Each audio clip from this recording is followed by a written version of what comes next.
Buenas chicas, chicos. Como ya vimos, la península ibérica estaba dividida en diferentes reinos. El reino de Portugal, la corona de Castilla, el reino de Navarra, la corona de Aragón y el reino nazarí de Granada, el último reducto de la península ibérica para los musulmanes. Cuando se casaron los reyes católicos, unieron dinásticamente el reino de Aragón y el de Castilla, juntando también a ellos el reino de Navarra, formando lo que se podría decir España. 1492, los reyes católicos acabaron la reconquista, luchando contra los musulmanes en el reino de Granada y anexionando esta a España. Así llegamos a 1500. Empieza el tema. Cuando los reyes católicos mueren, dejan en herencia a su nieto, Carlos I de España, la península ibérica, las Baleares, las Canarias, pero no solo eso, también algunas tierras por Europa. Además del reino de Castilla y el reino de Aragón, con sus posesiones en el Mediterráneo y en el sur de Italia, heredó también de sus abuelos paternos diferentes tierras por Europa. De su abuela paterna heredó los Países Bajos, Flandes y algunas zonas en la Borgoña francesa. Y de su abuelo paterno heredó Austria, una zona muy rica en aquella época, de la que además procedían los Augsburgo. Además también heredó la posibilidad de ser emperador, sacro emperador, del Sacro Imperio Romano Germánico, que ocupaba una gran parte de Europa. Parte de Alemania, Francia, Bélgica, Holanda, Luxemburgo, el norte de Italia, Suiza, parte de Polonia, la República Checa, Eslovenia y parte de Croacia. El emperador era designado por elecciones, así que Carlos I se fue al Sacro Imperio a convencer a los electores de que le votasen, porque era el mejor. En España hubo muchas revueltas, tanto de los comuneros y lo que llamaron las Germanías, en la zona de Levante.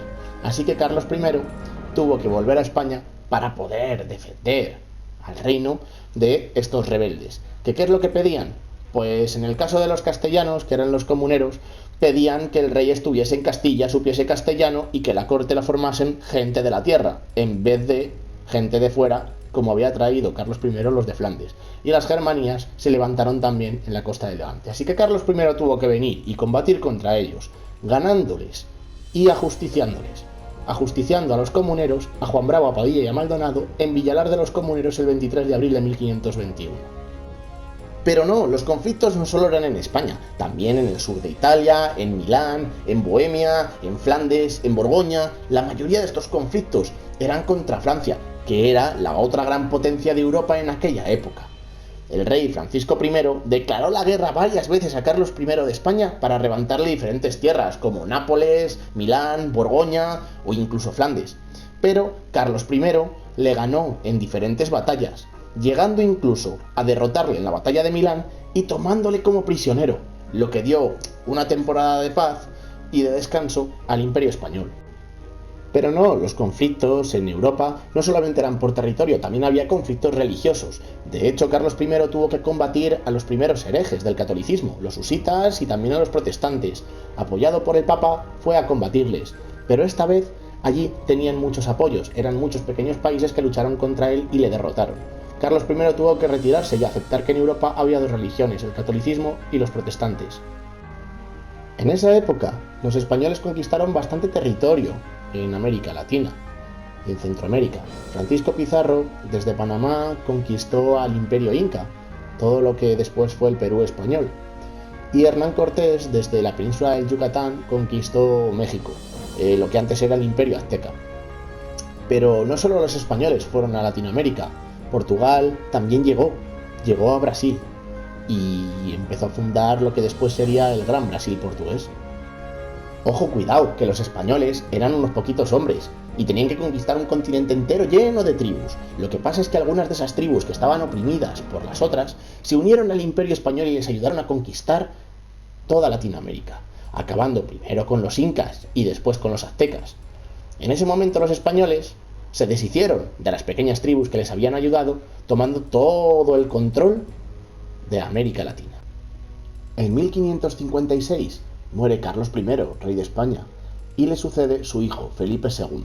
heredando un gran imperio. Además, Felipe II se casa con María de Portugal, unificando los dos imperios en uno solo.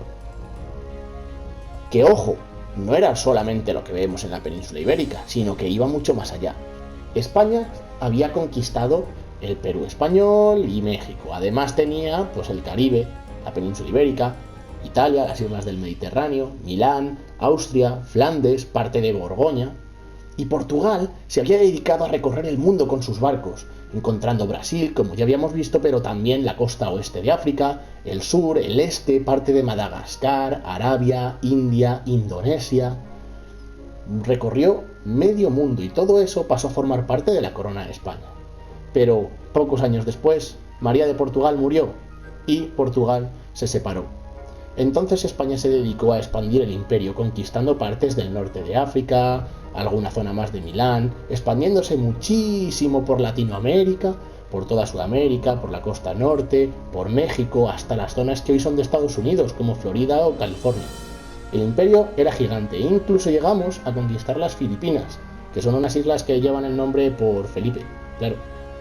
Además, también cogimos algunas zonas en los Balcanes, donde está Grecia. Durante el reinado de Felipe II hubo muchas guerras, pero la más importante, duradera y más dura fue la que lucharon contra los otomanos, un imperio musulmán muy poderoso que había en Oriente Próximo en aquella época. Esa guerra fue muy larga y hubo muchas batallas, pero todos los reinos cristianos del Mediterráneo se unieron contra los turcos otomanos en la batalla de Lepanto, esa en la que combatió Cervantes, en la que perdió la mano, por eso se le llamaba el Manco de Lepanto, y ganaron a los otomanos. Unos años después, España mandó la Armada Invencible, que era una gran flota de barcos superpoderosos, a atacar a Inglaterra. Y bueno, digamos que no fue tan invencible, porque fue derrotada. También hay que decir que no todo el mérito fue de los ingleses. Es verdad que hubo una tormenta terrible que hizo que los barcos llegasen en unas condiciones deplorables al combate.